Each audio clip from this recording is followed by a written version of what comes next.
Ashputtel, from Grimm's Fairy Tales, by Jacob and Wilhelm Grimm. Translated by Edgar Taylor and Marion Edwards. Recording is in the public domain. Read by Bob Neufeld. The wife of a rich man fell sick, and when she felt that her end drew nigh, she called her only daughter to her bedside, and said, "Always be a good girl, and I will look down from heaven and watch over you." Soon afterwards she shut her eyes and died, and was buried in the garden, and the little girl went every day to her grave and wept, and was always good and kind to all about her. And the snow fell and spread a beautiful white covering over the grave. But by the time the spring came and the sun had melted it away, her father had married another wife. This new wife had 2 daughters of her own that she brought home with her. They were fair in face, but foul at heart, and it was now a sorry time for the poor little girl. "What does the good-for-nothing want in the parlour?" said they. "They who eat bread should first earn it. Away with the kitchen-maid." Then they took away her fine clothes, and gave her an old grey frock to put on, and laughed at her, and turned her into the kitchen. There she was forced to do hard work, to rise early before daylight, to bring the water, to make the fire, to cook and to wash. Besides that, the sisters plagued her in all sorts of ways, and laughed at her. In the evening, when she was tired, she had no bed to lie down on, but was made to lie by the hearth among the ashes, and as this of course made her always dusty and dirty, they called her Ashputtel. It happened once that the father was going to the fair, and asked his wife's daughters what he should bring them. "Fine clothes," said the first. "Pearls and diamonds," cried the second. "Now, child," said he to his own daughter, "what will you have?" "The first twig, dear father, that brushes against your hat when you turn your face to come homewards," said she. Then he bought for the first 2 the fine clothes and pearls and diamonds they had asked for, and on his way home, as he rode through a green copse, a hazel twig brushed against him, and almost pushed off his hat. So he broke it off and brought it away, and when he got home he gave it to his daughter. Then she took it and went to her mother's grave and planted it there, and cried so much that it was watered with her tears, and there it grew and became a fine tree. 3 times every day she went to it and cried, and soon a little bird came and built its nest upon the tree, and talked with her, and watched over her, and brought her whatever she wished for. Now it happened that the king of that land held a feast, which was to last 3 days, and out of those who came to it his son was to choose a bride for himself. Ashputtel's 2 sisters were asked to come, so they called her up and said, "Now comb our hair, brush our shoes, and tie our sashes for us, for we are going to dance at the king's feast." Then she did as she was told, but when all was done she could not help crying, for she thought to herself she should so have liked to have gone with them to the ball, and at last she begged her mother very hard to let her go. "You, Ashputtel," said she, "you who have nothing to wear, no clothes at all, and who cannot even dance, you want to go to the ball?" And when she kept on begging, she said at last, to get rid of her, "I will throw this dishful of peas into the ash-heap, and if in 2 hours' time you have picked them all out, you shall go to the feast too." Then she threw the peas down into the ashes, but the little maiden ran out of the back door into the garden, and cried out, "Hither, hither, through the sky, turtle doves and linnets fly, blackbird, thrush, and chaffinch gay, hither, hither, haste away. One and all, come help me, quick, haste ye, pick, pick, pick." Then first came 2 white doves, flying in at the kitchen window, Next came 2 turtle-doves, and after them came all the little birds under heaven, chirping and fluttering in, and they flew down into the ashes, and the little doves stooped their heads down and set to work, pick, pick, pick, and then the others began to pick, pick, pick, and among them all they soon picked out all the good grain and put it into a dish, but left the ashes. Long before the end of the hour the work was quite done, and all flew out again at the windows. Then Ashputtel brought the dish to her mother, overjoyed at the thought that now she could go to the ball. But the mother said, "No, no, you wench, you have no clothes, and cannot dance. You shall not go." And when Ashputtel begged very hard to go, she said, "If you can in 1 hour's time pick 2 of these dishes of peas out of the ashes, you shall go too." And thus she thought she should at least get rid of her. So she shook 2 dishes of peas into the ashes. But the little maiden went out into the garden at the back of the house, and cried out as before, "Hither, hither, through the sky, turtle-doves and linnets, fly! Blackbird, thrush, and chaffinch gay, hither, hither, haste away! One and all, come help me, quick! Haste ye, pick, pick, pick!" Then first came 2 white doves in at the kitchen window. Next came 2 turtle-doves, and after them came all the little birds under heaven, chirping and hopping about. And they flew down into the ashes, and the little doves put their heads down and set to work, pick, pick, pick, and then the others began, pick, pick, pick, and they put all the good grain into the dishes, and left all the ashes. Before half an hour's time all was done, and out they flew again.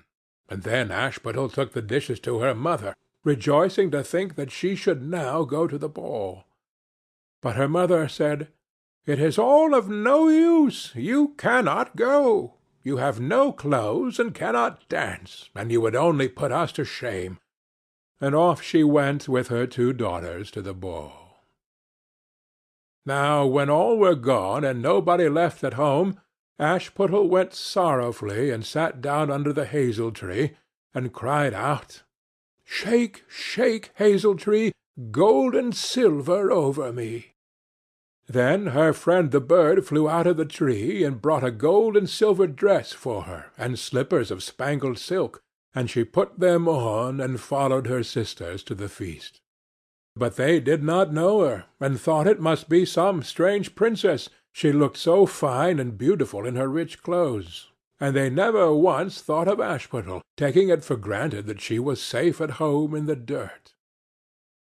The king's son soon came up to her, and took her by the hand, and danced with her, and no one else, and he never left her hand, and when any one else came to ask her to dance, he said, "This lady is dancing with me." Thus they danced till a late hour of the night, and then she wanted to go home. And the king's son said, "I shall go and take care of you to your home," for he wanted to see where the beautiful maiden lived. But she slipped away from him unawares, and ran off towards home. And as the prince followed her, she jumped up into the pigeon-house and shut the door.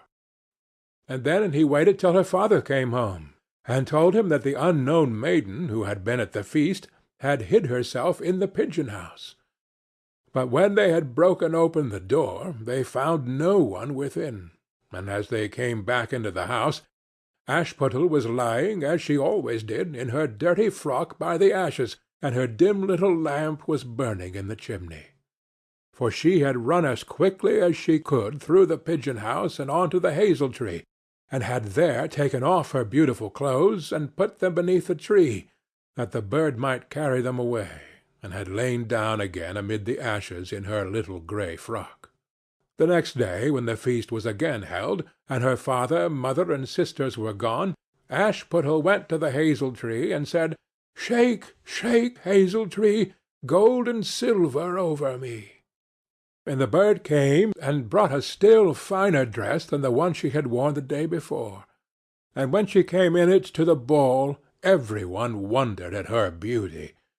But the king's son, who was waiting for her, took her by the hand and danced with her.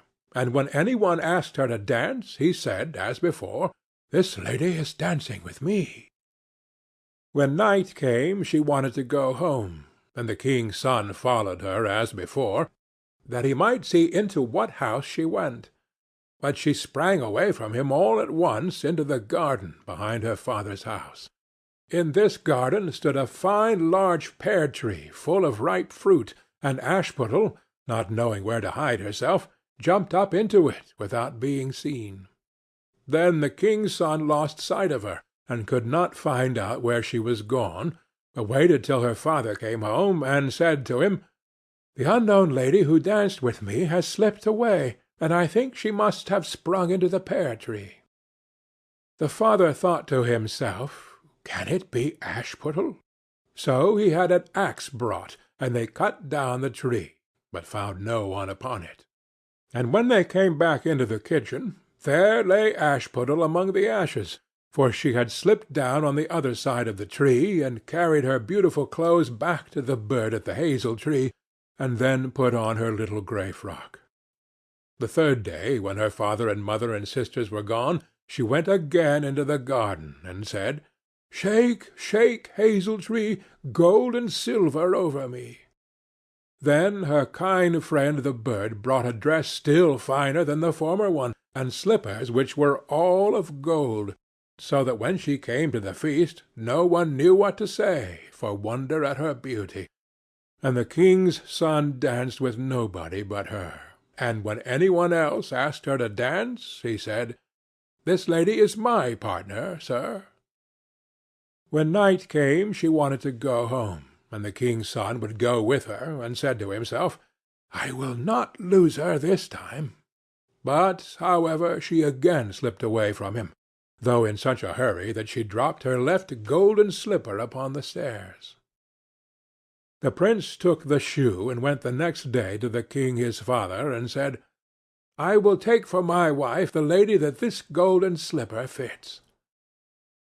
Then both the sisters were overjoyed to hear it, for they had beautiful feet, and had no doubt that they could wear the golden slipper. The eldest went first into the room where the slipper was, and wanted to try it on, and the mother stood by. But her great toe could not go into it, and the shoe was altogether much too small for her. Then the mother gave her a knife, and said, "Never mind, cut it off. When you are queen you will not care about toes. You will not want to walk." So the silly girl cut off her great toe, and thus squeezed on the shoe, and went to the king's son. Then he took her for his bride, and set her beside him on his horse, and rode away with her homewards. But on their way home they had to pass by the hazel-tree that Ashputtel had planted, and on the branch sat a little dove singing, back again, look to the shoe. The shoe is too small and not made for you. Prince, prince, look again for thy bride, for she's not the true one that sits by thy side." Then the prince got down and looked at her foot, and he saw by the blood that streamed from it what a trick she had played him. So he turned his horse round and brought the false bride back to her home, and said, "This is not the right bride. Let the other sister try and put on the slipper." Then she went into the room and got her foot into the shoe, all but the heel, which was too large. But her mother squeezed it in till the blood came, and took her to the king's son, and he set her as his bride by his side on his horse, and rode away with her. But when they came to the hazel-tree, the little dove sat there still, and sang, back again, look to the shoe. The shoe is too small and not made for you. Prince, prince, look again for thy bride, for she's not the true one that sits by thy side." Then he looked down and saw that the blood streamed so much from the shoe that her white stockings were quite red. So he turned his horse and brought her also back again. "This is not the true bride," said he to the father. "Have you no other daughters?" "No," said he. "There is only a little dirty Ashputtel here, the child of my first wife. I am sure she cannot be the bride." The prince told him to send her, but the mother said, "No, no, she is much too dirty. She will not dare to show herself." However, the prince would have her come, and she first washed her face and hands, and then went in and curtsied to him, and he reached her the golden slipper. Then she took her clumsy shoe off her left foot, and put on the golden slipper, and it fitted her as if it had been made for her. And when he drew near and looked at her face, he knew her, and said, "This is the right bride." But the mother and both the sisters were frightened, and turned pale with anger as he took Ashputtel on his horse and rode away with her. And when they came to the hazel tree, the white dove sang, "Home, home, look at the shoe! Princess, the shoe was made for you. Prince, prince, take home thy bride, for she is the true one who sits by thy side." And when the dove had done its song, it came flying, and perched upon her right shoulder, and so went home with her. End of Ashputtel.